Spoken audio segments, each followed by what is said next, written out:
So now we are going to the knee, and in the knee you have 3 positions available to detect fluid or blood. The first position is the suprapatellar recess or bursa in long axis and perhaps also in short axis, but you see that I'm anchoring the knee and following the bursa to the top. Peter, maybe you will freeze the image, and this is what we are seeing. Peter will explain. So here we're looking at the suprapatellar area of the knee. Here you can see going from left to right. So left side of the image is proximal, right side of the image is distal, down towards the feet. We have the femoral cortex here, bone, again, trying to keep this femur, and any time you're ultrasounding, keeping the bone as crisp and sharp and clean as possible. Superficial to that, we have a fat pad that's here. That's the prefemoral fat pad.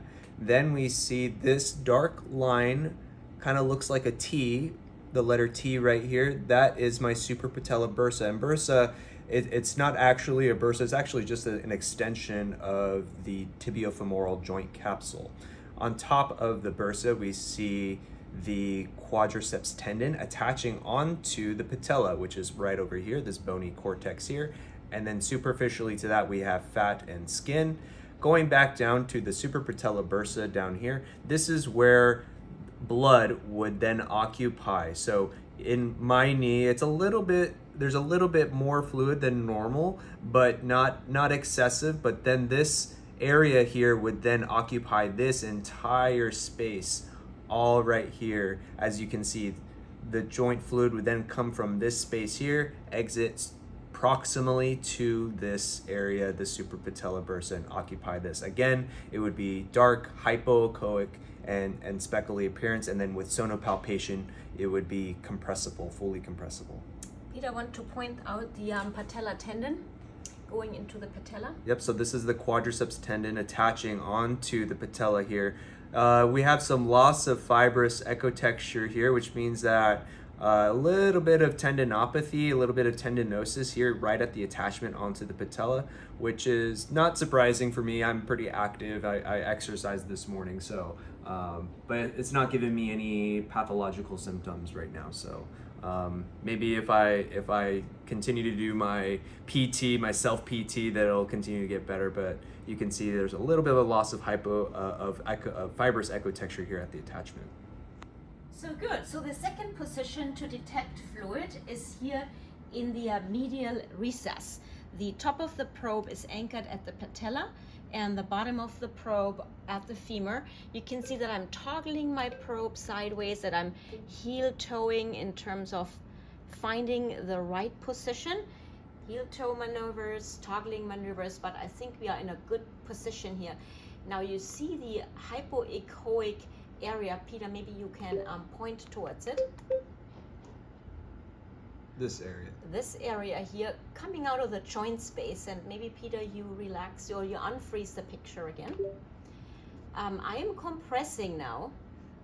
See, I'm applying compression to the joint space, and this area is not compressible, meaning it's probably a little bit of synovial, or let's say soft tissue hypertrophy coming out of this space.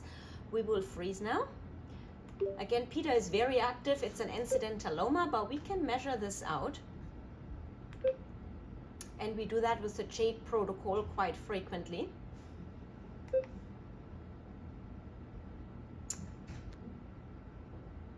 And it shows as about, oh no, I would just do yeah, exactly 0.3 centimeters or 3 millimeters.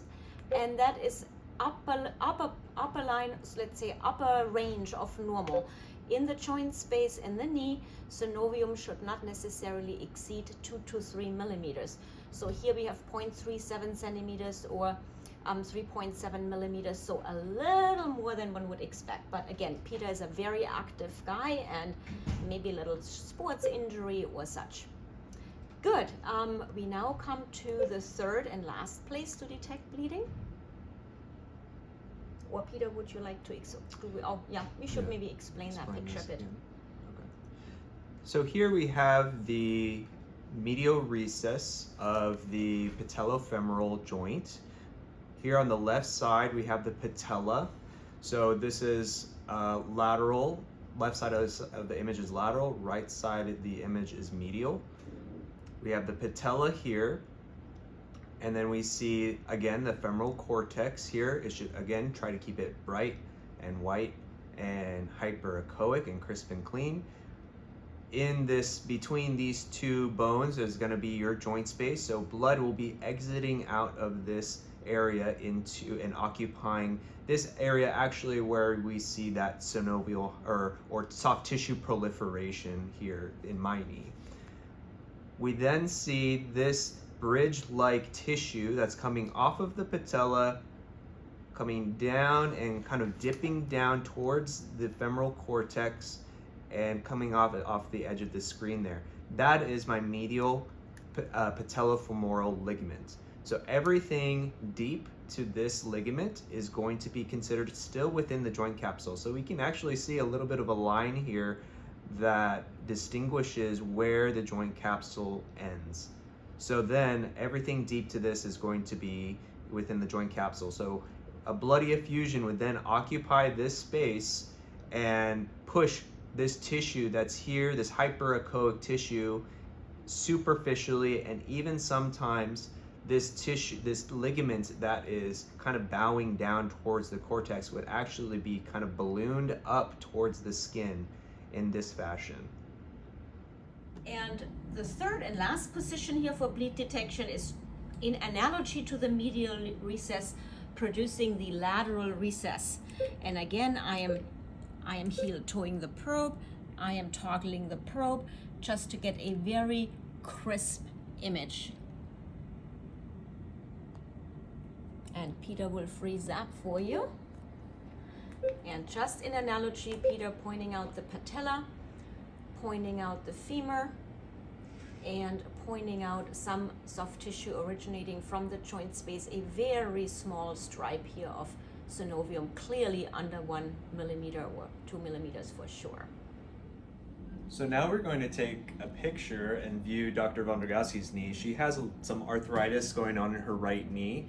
And so we're going to take a look at it, and I think there's going to be a little bit of an effusion here. So this will kind of replicate what a hemarthrosis may look like, or how it would kind of present inside of the suprapatellar bursa. So again, you're going to have the reference end proximal, non-reference end distal anchored on the patella. So you're going to be in this position here. I'm going to adjust my settings here. I'm going to drop my depth down a little bit. And you can see here, again, we'll pause it here just for a moment. We can see the femoral cortex here. We can see the fat pad. And then we see that suprapatellar bursa, where in my knee, it kind of looked like a little T. And then with Dr. Wondrowski's knee, you can see it occupies this space. So this fluid inside of here looks very anechoic. It's not as grayscale as you would see with a hemarthrosis. You would see more speckles. It's a little grainy. That's because of the machine itself, but for the most part, you would see really bright speckles with a hemarthrosis occupying this space. Going back to the live image, we can then do some sonopalpation to start, which is by pressing my probe down and letting off some of the pressure, and you can see how this substance acts a lot like fluid. It is fully compressible. If I were to push harder, I could probably make all of that go away.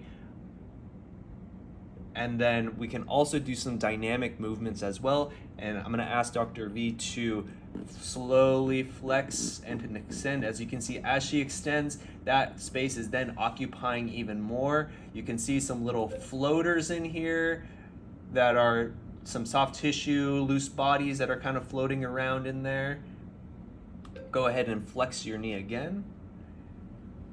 So this is another way to, again, verify if we have fluid inside of the joint. If this was purely tissue, you wouldn't see that swirling of speckles or loose bodies. You would just see this kind of mishmash and squeezing compression of tissue. But as we can see here, we have some fluid with some loose bodies that are kind of floating around in that. So this is kind of what a hemarthrosis would look like. or in the sense of where the position and location that it would be in.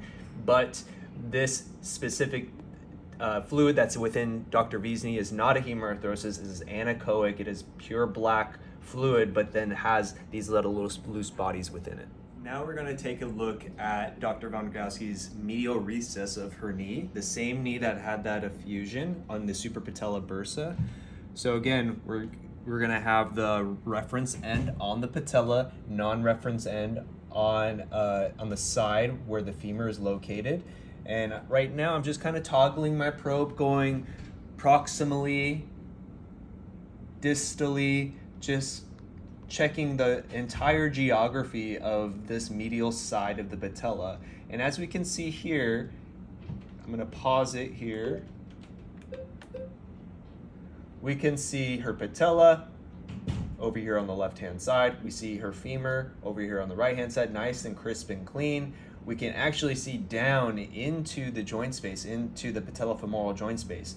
And coming out of the joint space, we see this hypoechoic area that is kind of creeping out medially down her femur, and we can see all of this substance that's here. So now my job is to find out what kind of substance it is, if it's hypoechoic, if it's anechoic, if it's tissue, if it's fluid. So we'll go back to a live video, and I'm going to try some compressibility and just pressing my probe, letting off almost to the point where my probe is coming off of the skin and pressing down more.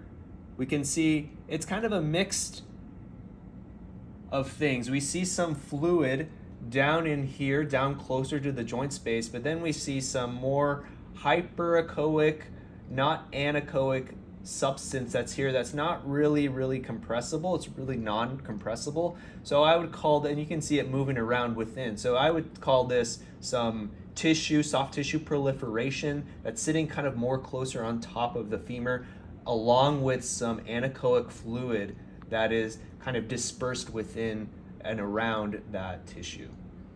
And I think one important point to make, you can see that my knee is not swollen, and you will see that in some of your hemophilia patients. An effusion does not always have to be balloon-like with a swollen joint. It can sometimes be just a normal joint, but with some fluid in there, some blood in there, something we call silent or asymptomatic bleeding.